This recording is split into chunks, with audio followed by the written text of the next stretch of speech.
Hello everybody, welcome to the Riverside, welcome to Middlesbrough, Norwich City, of course, ending their away campaign in the Championship this afternoon with a game against the playoff chasing, Michael Carrick's playoff chasing side, and of course does have significance for Norwich City. It is Jack Wilshere's first game in charge as interim head coach, and in the next 2 minutes or so we are going to find out the team that he has selected to go into battle to try and end what is a pretty horrid run that ultimately, of course, cost Johannes Torup and Glenn Riddisheim their jobs earlier this week following that defeat to on Easter Monday to Millwall. Connor Southwell joined by Paddy Davitt, who's quite nervous because what you won't see just off screen is we've got a live feed of Luton commentary and absolutely battered Pad. Their box was still 0-0 at the moment. So talk about the red card, Connor? No, we won't talk about the red cards, but you may be able, if you pay attention to Paddy's reactions, be able to decipher what's going on in that game as it unfolds. But of course, we're here to talk about Norwich City and how they will line up this afternoon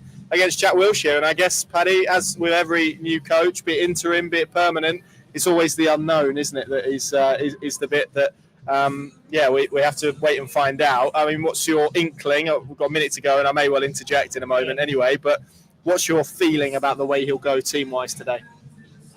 Well, I mean, you've spotted something immediately. As we look out on this Riverside pitch, there's two members of the Norwich squad there being put through their paces. One is Reyes, not surprised he was starting against Millwall. The other is Dan Barden, who, if anybody was on our Insta Live this morning, would have seen we somehow or other got ourselves in with the team hotel we're based. Right, here's the team, and it is interesting, very interesting. Here is how Norwich City line up. It's Angus Gunn in goal. Stacey, McConville, Duffy and Doyle are the back four. McLean, Wright and Nunez and Slimani. It'll be McLean, Wright and Nunez as midfield three. Slimani, Sainz, Sargent as a front three. So I'll just run through that again. Gunn in goal. Stacey, McConville, Duffy and Doyle, the back four. McLean, Wright and Nunez we expect as a midfield three with Slimani and Sainz with Josh Sargent up front. The subs bench, Reyes, Cordoba, Gibbs, Forson, Elliot Miles, Jakob Sorensen, Oscar Schwartau, Onel Hernandez and Dylan Jones. And I think immediately, Paddy, we have to go straight into that call in defence. Rory McConville makes his second start for Norwich City, and a big call from Jack Wilshere immediately to drop Jose Cordoba out. Well, yes, but on the evidence of maybe Easter it's Monday, not that big. No, I'm just clicking through my own mind the goals they conceded, and he was certainly the first two he was directly culpable for. So I think he might have been involved. Was he at the near post for the header for the third goal? I can't remember. I have to check that back. But very jittery performance, not alone. Unfortunate. Maybe he will feel that his team has been picked out, but you can't bring them all out of the team, can you, given the lack of available centre defensive options. So that tells me that Jack Wilshere feels that he's not been at the levels that are required. And it's a good signal to see McConville in there, absolutely. And I just hope he kicks on from when we saw him at Burnley, where he was in a 3, and obviously against the Burnley team who were really pushing hard that night. He only lasted 45 minutes until he was removed. So today, games within games, let's see if he's kicked forward from that experience not all that long ago, alongside an experience. He's talked about the mentoring that Duffy has given him, both from the same neck of the woods, aren't they? So they've got a lot in common. I like that midfield three. I think that is their best midfield three. Let me jump in there, because could there be a twist here? Because that looks to me plausible. I don't think we can completely rule out a back five. Because obviously McLean played as a left wing back at Burnley. You then have McConville, Duffy and Doyle as a free. Stacey McLean as your wing backs. Wright, Nunez and Slimani as the free, with Sainz and Sargent up front in sort of a 5-3-2. Yeah, could do. We'd have to go and check. Was Wilshere's did he have a favoured system at academy level for Arsenal? Yeah, it was a 4-3-3 typically. Yeah. Was it? Yeah. So I wouldn't think he'd want to stray away. If that's, as he said yesterday, he sees the game very similar to Giannis, or did do. Wants in possession of the ball. If it was a 5, I think, well, you could say 3, but if it becomes a 5, you're not really having possession of the ball. We saw it. What game was it recently when Giannis went that way, and you basically just gave the opposition. Burnley, wasn't it? Was Burnley? Yeah.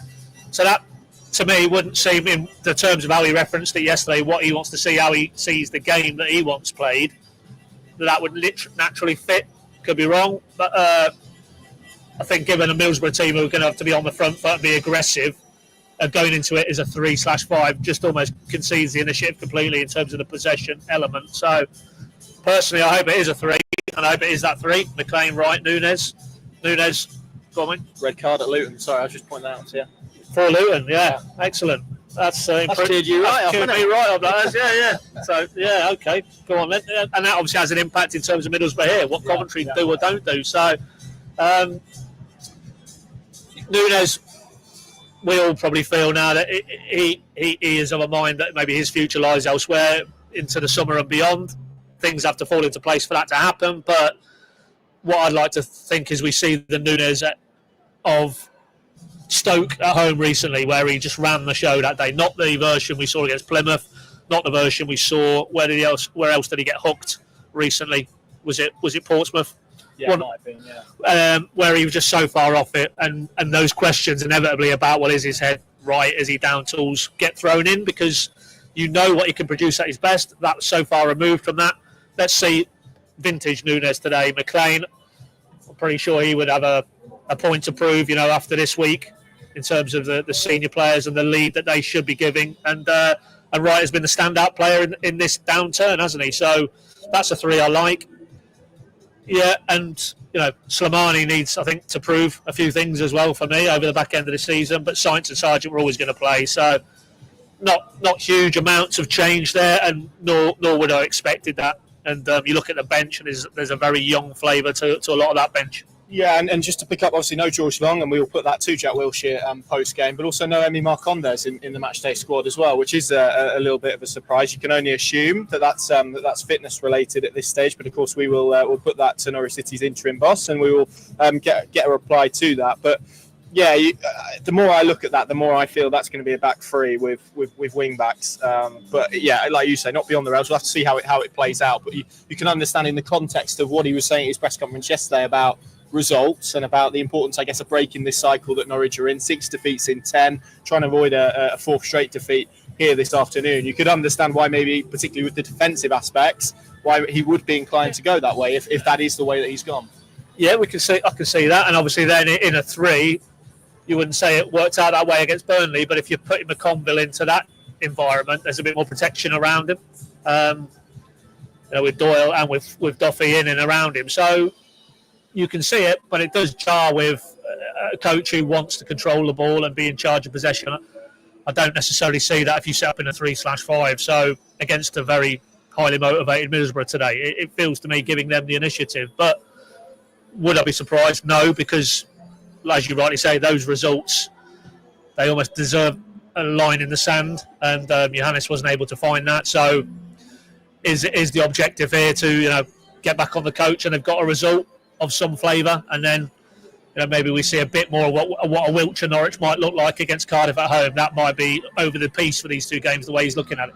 Yes, agreed. And we spoke about this morning in the Instagram live that we did. What you would expect at the very least is that human response, and it's inevitable when you get a change, and there is a managerial change or a change of person. This is probably true across life, really. You do get a reaction and a response, and people willing to show that. So his task today is balancing the footballing decisions with obviously how much he can get out of this group from which he admitted in his press conference yesterday. There was a bad atmosphere around it, which is created naturally by results. I think we could all see what was going on in terms of on the pitch. And it's going to be about balancing those two aspects for him today, isn't it? If he really wants to, as we suspect he does, and as he said he does, push his claim forward. Yeah, I mean, I'm just trying to think some of the other things that he said yesterday. About how I think he used the word outstanding amounts of work that Johannes had done in a lot of the areas, and he also reaffirmed, he has come from a development background. He believes firmly in developing players, but underpinning that, it was very clear that he talks about you need to win games. You need to get the ball, you need to be aggressive, you need to show hunger and energy and appetite to get the ball to win games of football. To me that was a bit of a backhander about where maybe he felt the measure had ticked too far towards project, towards longer term, and he's about the here and now. And I think it needs to be a little bit more of that, certainly the back end of this season. And if that is the case, then there's clearly a pragmatism in this lineup designed to get them a result today and then build on it against Cardiff. So, but you would like to hope that we do see a little bit more with the likes of Nunes, Wright, McLean to a lesser extent. There's players there who can control the ball, can control the tempo of the game. I haven't seen the Middlesbrough lineup yet, but you'd imagine they will have some good operators in that area of the pitch. And and then play on any sort of nervousness around this place. With much as we're talking about Norwich at the moment, and the focus is there. Speaking to a local journo here before the game, there's clearly a feeling that they should be in the top 6. That they've been building to a point that this isn't acceptable to be outside of it, and that that frustration could rupture if maybe they kick off and they've got work to do to haul in Coventry in 6th place. So use that to your advantage. Maybe that's a selection, if it is a 3-5, to start in a more solid, compact shape, and then if you're frustrating this team, this crowd, then you can look to be a bit more expansive as the game develops. We won't prejudge what we're going to see until we see it, but you can be sure that Jack Wiltshire has come here today looking to win a game of football. Yeah, absolutely. And look, for what it's worth, and as we always say, these things are never accurate, but the lineups that have been published elsewhere and have been sort of put in a formation have been put into a 4-2-3-1.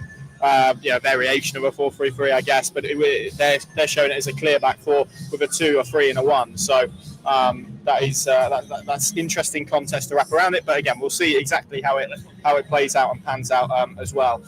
Are we in a position? Hopefully, Adam, we are to bring you the Middlesbrough team. We are. This is how they line up. They've got Travers in goal. Dijksteel, Johnny Howson playing as a centre back this afternoon, as he has done for the last few weeks. Fry and Ilong Jr., who's not a fullback either. Hackney and Morris, there were two very impressive operators at Carrow Road in that game. Whittaker on the right, Azaz on the left, Iheanacho and Conway up front. Their subs bench: Tom Glover, Neto Borges, Darrell Lenihan, George Edmondson, Ryan Giles, Daniel Barlaser, Law McCabe, Marcus Force and Dilango Burzorg. So that's how they line up. But Paddy, I mean, you can see there Johnny Howson. It is, yeah. Johnny Howson, Ilong Jr. as well, who is a winger by trade. It's not quite a makeshift defence, but there are elements of that defence that if you were Norwich City, I think you'd be quite happy to try and take on this afternoon. Yeah, I mean, if I'm Josh Sargent, I'm thinking as much as well, I say love Johnny Howson, maybe not after his antics with Borja here a season or two back. But you're Josh Sargent, you fancy that in terms of a matchup, you'd be pulling onto him if he's one of those two centre backs as opposed to Fry. Again, going back to that discussion I had with a Teesside based journalist, Iheanacho apparently was a source of contention because Carrick was pushing hard to sign him in January. Kieran Scott, formerly of the Stuart Webber camp, who moved here, wanted to sign a player from a Slovakian or Slovenian league. So again, maybe there's a pertinent in a week where we're talking about is there a bit of a blurring of the alignment up the chain of command at Norwich in terms of maybe Torrup and Ridderzone thought it was still on a mid to longer term strategy, and that was clearly not the case from other elements in the executive / ownership model. It feels to me that might be a little bit of that not on the same page here as well. So yeah, but purely on that selection and that defensive options, that should encourage you if you're looking at it from a Norwich perspective, that it's a team with a few square pegs in round holes. And if Norwich, again, it comes back to Wright, Nunes, McLean, if they can get enough of the ball, then you like to think Sainz particularly, who I thought it was interesting, Johannes, off the back of getting hooked against Millwall, said, look, he's literally running on empty. He's had to go to the well too often. Yeah. Which, if it is the case, then maybe he's not got it in his legs. But you'd just like to think, again, another one who probably isn't going to be here beyond the summer, and maybe a nudge to potential suitors. Could he come to the party this week now and show a little bit more of what he's about? Maybe even on a personal level try and haul back in Boro in terms of the goal charts. But that is a back four from a Middlesbrough point of view that you would fancy Norwich could get some joy. Yes, indeed, and that is clearly one element that under Johannes Torrup they did not struggle with scoring goals. It was more the other end and set pieces and the ease at which teams found it to score against them, which, on that basis you could understand if this did become a back five. But yeah, at the moment it looks and feels like a back four, so we'll see exactly how it pans out. We've spoken around Jack Wilshere a lot, Pad. I mean, you're feeling off the back of yesterday and obviously going in today, it feels like he certainly, whether anyone else does, we can maybe remove from the debate. And there he is. What a fine jacket that is, by the way, as a bit of fashion. Where was I? It certainly feels like in his own mind, I know he kind of pushed back on the audition question that you put to him. But again, he wants to be a head coach. This is an opportunity to do that. You get the sense he's going to be really, really keen to show what he's about in this next two games, whether or not we can read anything majorly into them or not. Well, that's the key. The second part of that is the key. Does he want it? Yes, absolutely. He wants to be Norwich's head coach because he wants to be a head coach. He says he's ready. That's why he left Arsenal, which for him particularly would have been quite a comfort blanket. He could have been very cosy there and probably maybe not the head coach position in terms of Arteta, but he could have bided his time and worked his way up the ladder there, and who knows. But so in that regard, he's shown a lot of appetite to go out and try and plough his own furrow. But if he was offered Norwich's head coach position, he would take it. Absolutely, no two ways about that. Because why wouldn't he? At his age and his coaching journey, certainly senior level, to get a championship club. I mean, he'd be in a very privileged, fortunate position. Yeah. But the second part of what you said there is the key. It's not, does he want it? Of course he wants it. Does Ben Napper think he is now the longer-term successor to Johannes Torup? And to get to that point in his mind, and he is ultimately the final arbiter in this dance, I think Jack Wilshere needs to answer some questions. And will he answer them definitively in 2 games and 2 weeks? No. But it might just be enough in Ben Napper's mind. Steps, yeah, exactly. If he can not get a reaction, because you would expect these players, whoever was it, me and you could have been in the dugout today and there'd be a reaction because... I don't know. Oh, yeah, absolutely, yeah. I'm not saying they'd win the game, but I'm just saying you'd have got a reaction, because they will know, in terms of the players' culpability in this, that there'll be questions being asked of them, and human nature tells you they would want to answer some of those. So, but can he extract something resembling what you think this squad are capable of, which has been nowhere near the levels in the last 14 games, to go out, to win games of championship football, to look like a team, to look like the style of players is actually something that, with or without possession, is good enough. And if he does enough of that in these next 2 games, then who knows? But for me, at the moment, at the start of this audition, which is what it is, let's get it straight, whether he wants to use the label or not, I think there's a lot more questions than answers. So let's see if he can fill in some of the blanks. Yeah, indeed. And of course, as much as we mention Coventry flippantly, they have a big role to play today, as you mentioned, because Middlesbrough will be, I'm sure, watching this game and looking at it and knowing that if Coventry, if this stays as it is, they've got an opportunity to close that gap with, obviously, Coventry to play next weekend. And, they've lost 3 from 4, as you say. Carrick's maybe come under a little bit of pressure. It's not maybe all as rosy as it would seem here. If Norwich City can frustrate, if they lost 3 from 4. Correct, yeah. They have played Leeds as one of those, though, so take it maybe with a slight pinch of salt. But that is the stat coming into today. And as Michael Carrick said for them, it's now or never. So as much as we talk about Wilshere in a Norwich context, the teams that he's facing, Cardiff could go down today, of course, which would change it. But as things stand, they're playing against a team that are really going to be fighting tooth and nail to try and close the gap, to try and push and give everything they can to get in the top 6. With next week, of course, obviously facing Cardiff at Carrow Road, who could be in a world where they come to Carrow Road needing a win probably, but a result definitely, to try and stay in the Championship. That's a difficult task for anyone to try and walk into and set up against, with a team that has very little to play for in terms of going up or going down. No, but that's what you want, surely. Particularly if you're Ben Napper, Neil Adams and people around them higher up the food chain, you want these 2 games now to mean something in terms of the overall dynamic, as you mapped out there, Middlesbrough playoffs, Cardiff relegation, because then that edge, that intensity will naturally be in the games, and then you hope that Norwich can, as a collective, coaching and playing, rise to that challenge.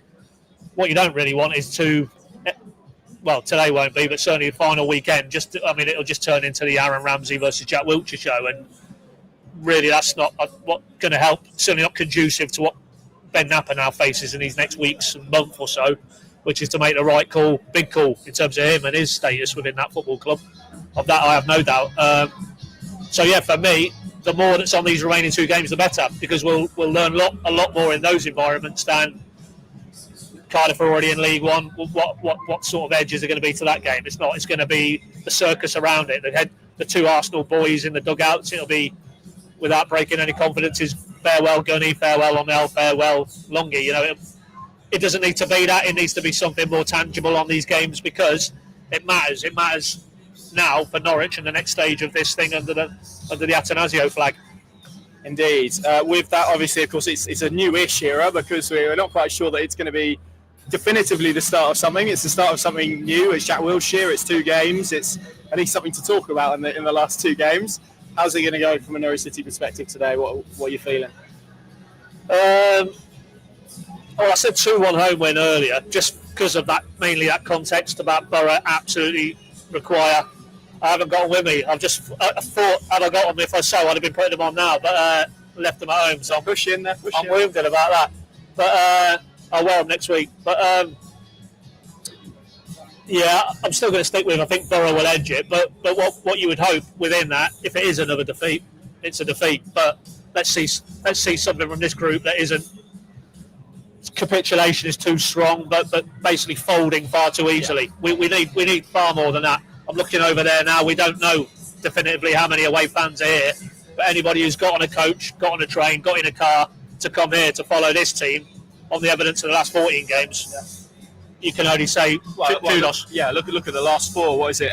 Bristol, Plymouth, Burnley, Millwall. They've been 2-0 down after half an hour in all of those.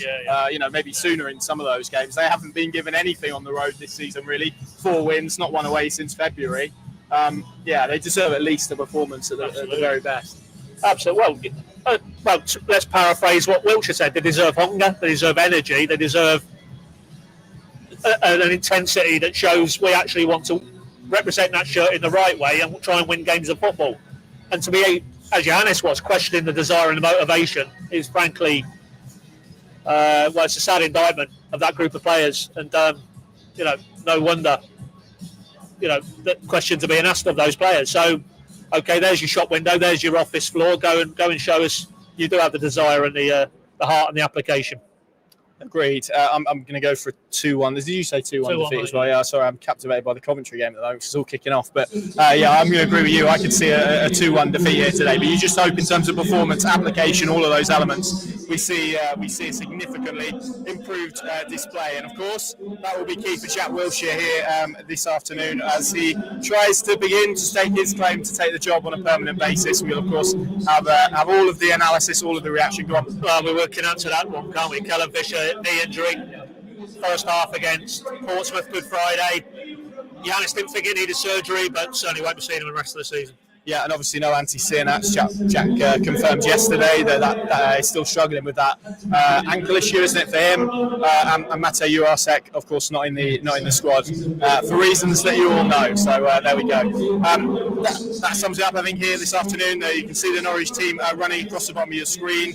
Be interesting to see exactly how that looks formation-wise. And of course, this man will be putting all the questions to Norwich City's interim boss, Jack Wilshere, who, quiz question for you, is hoping to become the first Norwich caretaker interim to win a game since. It's not Neil Adams, then, is it? No. Clearly, so you go more recent than that. More recent than Neil Adams. Who's this number 2? Trying to think of the managerial changes. Which two managers are we between? Alex Neil and